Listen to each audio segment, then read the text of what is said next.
Hey guys, Jay Nasty here. What is up, motherfuckers? How you guys doing today? So today's video is my first one with the legendary gun. This was recorded, I think, a couple days ago. So hopefully you guys enjoyed the gameplay. If you do, make sure to drop a motherfucking like, dog. Anyways, so I want to address something in my comment section. Yesterday's video is somebody talking about the sensitivity is way too low. So first and foremost, let me tell you that my sensitivity is actually kind of high. I know a guy named Frenzy. You guys might know Frenzy. He's the zombie guy from YouTube. He plays on a little bit slower sensitivity, and he was an Overwatch player. And even in Overwatch, he played with a lower sensitivity, and he was much better at Overwatch. I didn't play that game because it's kind of weeby and shit, but you know, I didn't get an Overwatch. Overwatch, I'm too toxic, etc., etc. But I really want to have a little talk to you guys about sensitivity and why it's key to lower your sensitivity. So, back in the day, we're going back into the day to Csgo. This is when I first started playing PC games. I started off in 2014 playing Battlefield 3 and 4 on PC. I actually love Battlefield 4, by the way. And then I switched to a game called CSGO. When I first started CSGO, I was at 400 DPI at a 2.9 or 3 sensitivity. And if you know anything about CSGO, it's one of the most aim-dependent games of all time. I think it's one of the most, you know, the better your aim, the better you're going to do. In all honesty, if you have bad aim, you're not going to do well in CSGO. And that's just the cold, hard truth. I had a 3 sensitivity. The highest pros, by the way, the people that were at the highest level in CSGO, the highest their sense was around a 2. Give or take, there might have been some people a little bit higher than that, but high sensitivity in CSGO was considered a 2. And I played at a 2. So I played kind of high sense. I went from a 3 to a 2 sensitivity. And when I first went there, it felt horrible. It felt extremely slow. I could only do a 180 real quick. Right here, my teammate leaves the game, by the way. I'm killing everybody. He can spectate me. And what does he do? He just leaves the game because he thinks the storm's going to hurt you. By the way, guys, the first 2 storms, I don't know if you know this, don't do any damage. Don't even worry. The first 2 storms are absolutely useless, and you don't even have to worry about them. I just want to give you a big tip. Don't be afraid of the first storm and the second storm because they're not going to do shit to you. Maybe even the third storm's not even going to do shit to you. Just don't worry about stupid things like that. But anyways, when I first started playing CSGO, my sensitivity felt awful. But one thing that you guys want to realize is you only want to be able to, when you turn your mouse as far as you can go, you only want to be able to do a 180. You don't want to be able to do a 360 or a 720 as soon as you turn around the corner. No, you literally just want to be able to do a 180, and anything faster than that is kind of pointless. Because if you think about it, if you're getting shot from the left, I mean, do you really need to turn to 360 degrees? Are you really going to turn, like spin the opposite direction just to get to that person? No, you're never going to do that. You're going to react accordingly. You're going to turn left or you're going to turn right. That's why you have a headset on. And that's why you can hear people, you know, so you can, oh, this guy's shooting me from the left. The most amount of turns you're going to do is a 180 in any game, whether you like to believe that or not. So the lower the sensitivity, it allows you to track better. If you watch this gameplay, my tracking is actually pretty spot on. The farther away it gets, I mean, it's going to be harder because the target's smaller and you're going to have to trace that target and it's a little bit smaller. Even look how fast my sensitivity is going up close. I missed half my shots right there. So what I need to do and what I need to think about is how can I improve my tracking? You know, I've been playing PC games for 5 years now. So what do I need to do? Do I need to increase my sensitivity? Is that going to help me aim better? No. If anything, I need to lower my sensitivity even more to have better tracking. And at the end of the day, it's how well of a person, like how well are you geared towards aiming at a person in a video game? In all honesty, like, you know, there's pro players for a reason because they can do stuff that you just cannot do in gaming. But overall, my tip with the sensitivity, guys, is try it low. Give it about 3 to 4 hours. Just give it a fucking day, a full day of grinding, and you'd be surprised how much better you're playing. If you're playing at a higher sensitivity, if you're playing at 800 DPI, why the hell are you playing at 800 DPI? There's actually no point. Now, I can understand if you have a faster sense because you don't have desk space, but if you have proper desk space and, you know, ample room, like there's no reason for you to be even on 800 DPI in my humble opinion. It's kind of pointless. But anyways, like I said, my sensitivity in this game, I think is 4, and my ADS sensitivity, so when I'm aiming down sight, it gets even slower. It's at 7.75. I'm probably going to drop that sensitivity a little bit lower. I'm gonna mess with some settings today. I'm probably gonna drop it a little bit lower, and I think it'll be right on the money. But overall, I just want to get that out of the way. And right here, I pick up my first legendary gun, the RO3. The one thing I do not like about this gun, this legendary variant, is the sights. They're ugly. They're too big.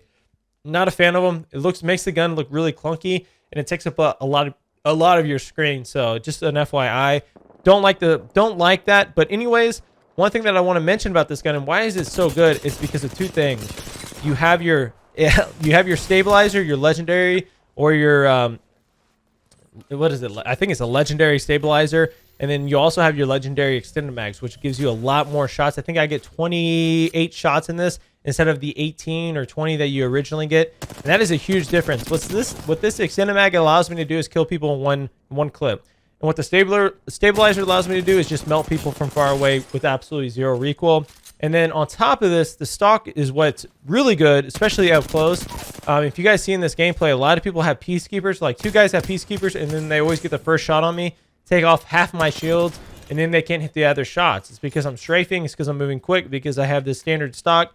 And when I whip out my when I whip out my wingman, when I whip out my weenie, you know, I'm strafing. I'm not standing still. So if somebody's really close to you with a wingman and you're trying to ADS, you're an easy target. And that's why these SMGs, the R03, the R99 are actually extremely good. They're a good counter weapon to the wingman for the sheer fact that you're allowed to strafe, you're allowed to move freely, and you can even hip fire these up close and they're fairly decent. So it just makes the wingman a little bit tougher up close.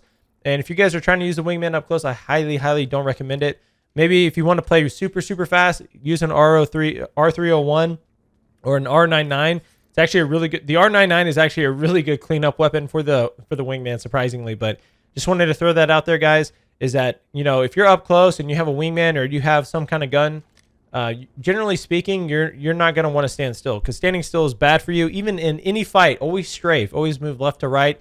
If you're standing still, I mean, you're gonna just get absolutely destroyed 9 out of 10 times on PC by a semi-decent player. So just an FYI on that. Make sure you're moving up close. Try not to ADS too much. I generally, if somebody's up close, I'm hip firing with the wingman, so don't ADS up close. And as you guys saw in a couple of fights earlier, people had peacekeepers, and I try to like strafe as much as possible, and that's when it's going to keep you alive against the peacekeeper. If somebody has an impeccable aim with the peacekeeper, they're going to just destroy you. Like, there's nothing you can do about it, which I don't agree with. I don't agree with that gun, but yeah, just don't do that. Also, one thing that I want to say is playing solo in this game is so frustrating. I'm probably going to make a video later down the road. I'll probably make a video tomorrow is the challenges that Apex faces. As you guys can see, I had one teammate leave the game early, and then my second teammate, no mic. I go into the storm, kill 3 guys for him, going to revive him, and he just leaves the game. Like, absolutely zero communication whatsoever. And, you know, a game like Apex where, you know, teamwork is everything.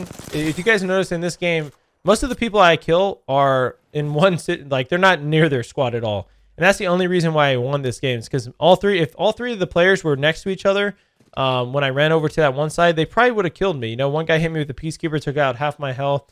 The other 2 guys could have easily melted me. So they're just not a good squad, and they're probably playing solo, and they're getting matched with other solo players in their squad, and that's why they're struggling. So I think, in my humble opinion, I think the way this game is, the way the 3-man squad is, it's going to get frustrating for newer players that don't have friends that play this game.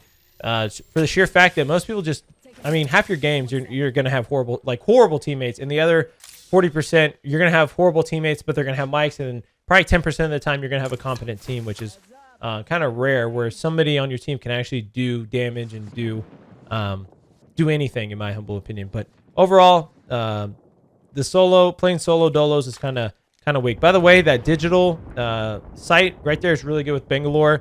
If you throw the smokes down, you can actually just melt people. Right here, look at this guy. Like, what is he doing? What is he doing? He has a wingman out. I'm strafing to the left. Of course, he misses his shot. He comes up here. I'm getting shot in the back. I should have hit Q right then, but I didn't.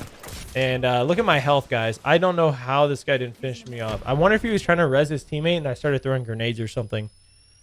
I don't know. I should have died right here. And then later in the game, you're going to see me. Like, he almost kills me again. I felt like I hit him with a grenade right here. Shot him 1, 2, 3 times. And then I shoot him again right there.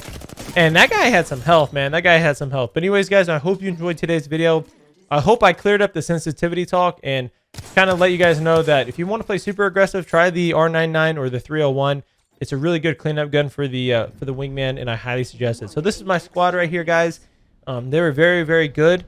Grizzly Adams and Jeremy the Wicked.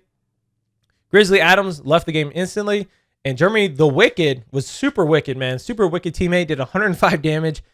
Survived for 8 minutes, leaves the game. Could have helped out. But anyways, guys, hope you enjoyed the video. Peace.